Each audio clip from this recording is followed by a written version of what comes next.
आइए आइए लेखक महोदय, आपका ही इंतजार था। हमारे शो डर की टीआरपी तेजी से नीचे गिर रही है। पिछले 4 महीनों की रिपोर्ट तुम्हें मिल की थी, पर तो ली होंगी तुमने। सर, मैं अपनी तरफ से कोई कसर नहीं छोड़ रहा हूँ। आपको सबसे बेहतरीन कहानियां लिख कर दे रहा हूँ।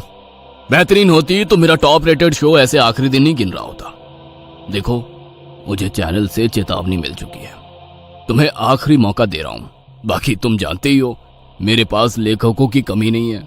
लेकिन सर, देखो विकास, तुम्हारे जैसे नवोदित लेखक को हमने फर्श से अर्श तक ये सोचकर पहुंचाया था कि तुम मेहनत करोगे, कुछ नया कंटेंट लाओगे। दर्शक वहीं सींग वाले गंदे शक्ल के भूत और राक्षस देखकर थक गए हैं। आजकल उन भूतों से बच्चे भी नहीं डरते हैं। कुछ रियलिस्टिक दिखाओ यंग मैन।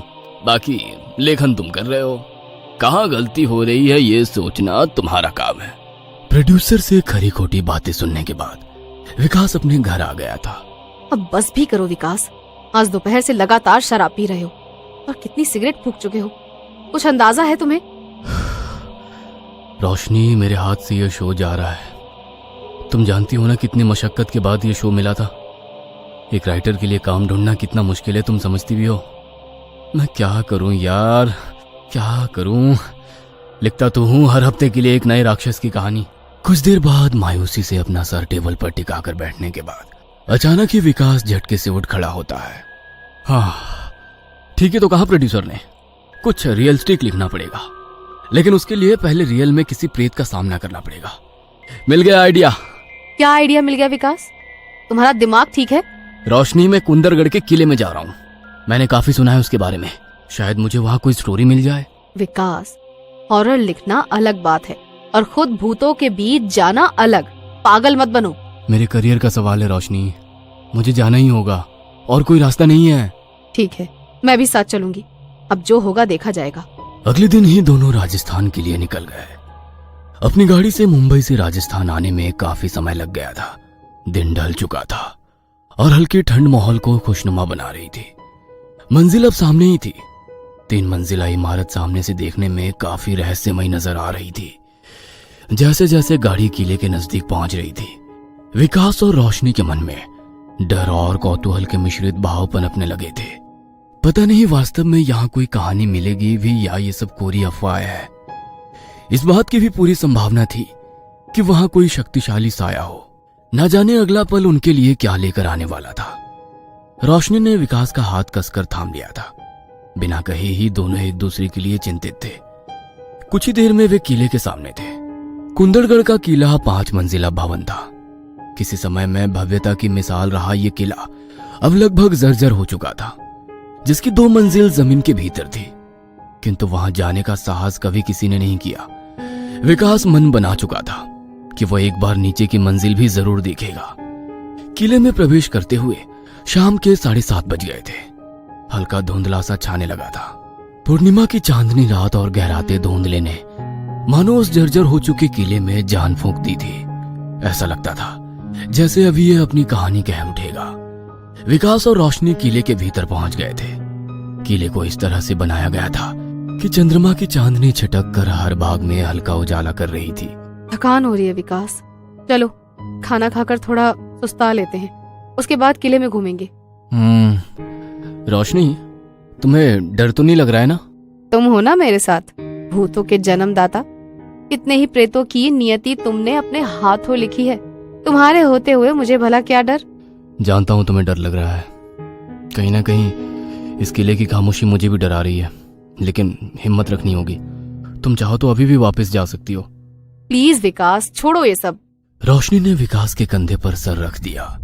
कुछ देर तक रोशनी ऐसे ही विकास के कंधे पर सर रख कर बैठी रही। मैं ऐसा नहीं लग रहा कि अचानक ठंड कुछ ज्यादा ही बढ़ गई है? हाँ ठीक कह रही हो। चलो अपनी टॉर्च पकड़ लो, अब अंदर चलते हैं। विकास और रोशनी टॉर्च के साथ बड़ी सावधानी से धीरे धीरे आगे बढ़ रहे थे। तभी अचानक रोशनी को वहां कोई दिखा। कहाँ कोई है?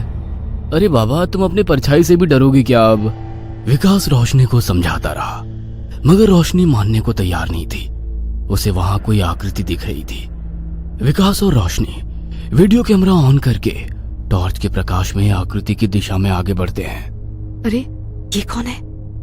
ये तो कोई गांव की लड़की लग रही है। देखो इसका पहनावा, इसके बाल और आभूषण।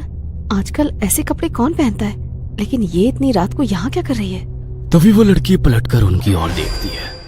बेहद खूबसूरत सी लड़की, पैरों में मोटी मोटी झांझर पहने, तनखे तक की लंबाई वाला घाघरा और लाल रंग की सुंदर सी चोली, महावर से रंगे हाथों को अपने चेहरे पर ढककर वो टॉर्च की रोशनी से बचने का प्रयास करने लगती है। विकास सकपकाकर टॉर्च बंद कर देता है। जैसे ही दोबारा टॉर्च ऑन होता है, लड़की अपनी जगह से गायब हो चुकी होती है।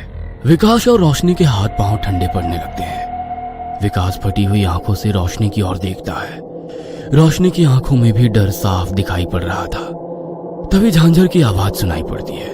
विकास देखो वो रही, लेकिन ये जा कहाँ रही है? विकास रोशनी को इशारे से चुपचाप पीछे पीछे चलने के लिए बोलता है। रात के तकरीबन 12 बज रहे थे। आधी रात को एक खामोश किला सन्नाटे को चीरती हुई झिंझुरों की जाए जाए और बीच बीच में नसों को भेदती हुई उल्लुओं की ऊ के साथ झांझर की झनझन माहौल को बहुत भयावह बना रही थी। एक हाथ में कैमरा और दूसरे हाथ से रोशनी का हाथ पकड़े विकास आगे बढ़ रहा था। लड़की एक सीढ़ियों के पास जाकर 2 पल को ठहर जाती है और मुड़कर इधर उधर देखने लगती है। फिर नीचे की ओर उतरती सीढ़ियों पर जाते हुए आंखों से ओझल हो जाती है। वो दोनों भी पीछे पीछे सीढ़ियां उतरने लगते हैं। सीढ़ियों के साथ ही लगे बोर्ड पर चेतावनी लिखी है, सीढ़ियों से नीचे जाना मना है। नीचे कुछ पैरानॉर्मल एक्टिविटीज नोटिस की गई है।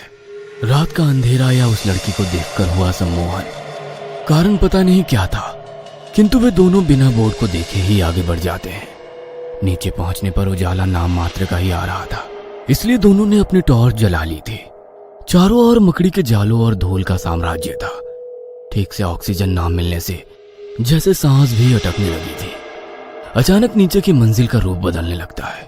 पुरानी गंदी इमारत सुंदर रंग बिरंगे फूलों से सज गई थी। बदरंग पत्थरों में चमक आ गई थी। वह लड़की सुंदर लिबास में सजी हुई दिख रही थी। देखते ही देखते किला सुंदर महल में तब्दील होता जा रहा था। सब तरफ लोग आ जा रहे थे। रोशनी ने डर के मारे विकास का हाथ मजबूती से पकड़ रखा था। महल में घूमते लोग कोई इंसान नहीं, आत्माएं हैं। ये बात तब समझ में आई जब कुछ लोग उनके आर पार निकल गए। भय से खून जमना क्या होता है, इसका एहसास आज पहली बार हो रहा था।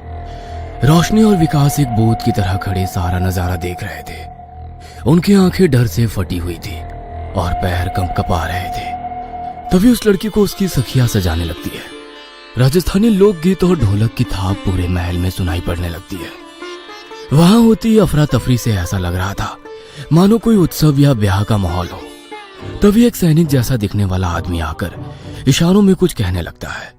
उसकी बात सुनकर हर तरफ रोना पीटना मच जाता है और महल की सारी औरतें एक जगह इकट्ठे होने लगती हैं। अचानक ही सारे पुरुष हथियार लेकर बाहर की ओर भागने लगते हैं। कुछ पल के बाद एक सैनिक गर्दन झुकाकर शोक समाचार सुनाता है। राजकुमारी जी, कुंवर सा नहीं रहे। नहीं। सा केवल कुंवर सा ही नहीं, आपके भाई और पिताजी भी युद्ध में वीरगति को प्राप्त हो गए।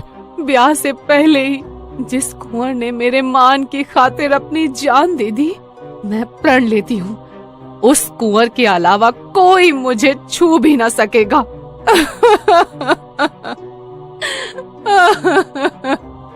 इतना कहकर वो छाती पीट पीट कर रोने लगती है।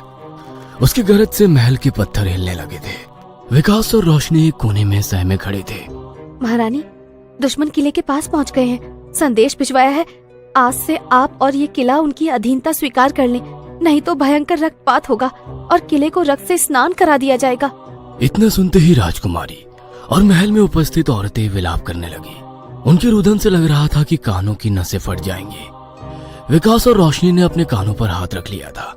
अगले ही पल महल में प्रकाश के लिए जलाई गई लकड़ियों को उठाकर राजकुमारी ने स्वयं को आग लगा ली। एक एक करके सारी महिलाएं एक दूसरे से घेरा बनाकर खड़ी हो गई। किले में जीवित महिलाओं की चिता जल रही थी। उनकी चीखें सीने को भेद रही थी।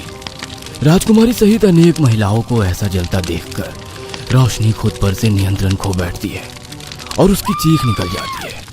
रोशनी की चीख से वहां पर अब तक रचा गया तिलिस्म खत्म होने लगता है। महल में लटके भारी खूबसूरत झूमर मकड़ी के जालों और धूलों में बदलने लगे थे। चमचमाती दीवारें टूटे पत्थरों में बदल रही थी। वह खूबसूरत राजकुमारी अर्धजली अवस्था में भयंकर चेहरे के साथ रोशनी की ओर बढ़ने लगी थी। धीरे धीरे किले में उपस्थित सारी आत्माएं चलते हुए रोशनी की ओर बढ़ने लगी। अभी तक उजाले में नहाया हुआ किला फिर से गहरे अंधेरे में डूब गया था। अंधेरे में वे साए उनकी ओर तेजी से बढ़ रहे थे। विकास, विकास कुछ करो। क्या हम यहाँ से बाहर नहीं निकल पाएंगे? तुम्हारी कहानियों में तो अंत में हमेशा आत्मा ही पराजित होती है। कुछ तो सोचो। यहाँ नहीं आना चाहिए था, नहीं आना चाहिए था।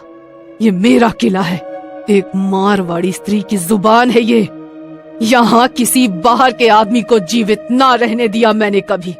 जिस रानी का महल में बिना आज्ञा के महाराज भी ना आ सके, उस रानी महल में तुम यूं ही घुस आए। रोशनी, जल्दी से अपना बैग खोलो, उसमें हनुमान चालीसा रखी है मैंने। बैग की जिप नहीं खुल रही विकास। तुम जाप करो। जय जय जय जय। मुझे आगे कुछ याद क्यों नहीं आ रहा है? तुम बोलो।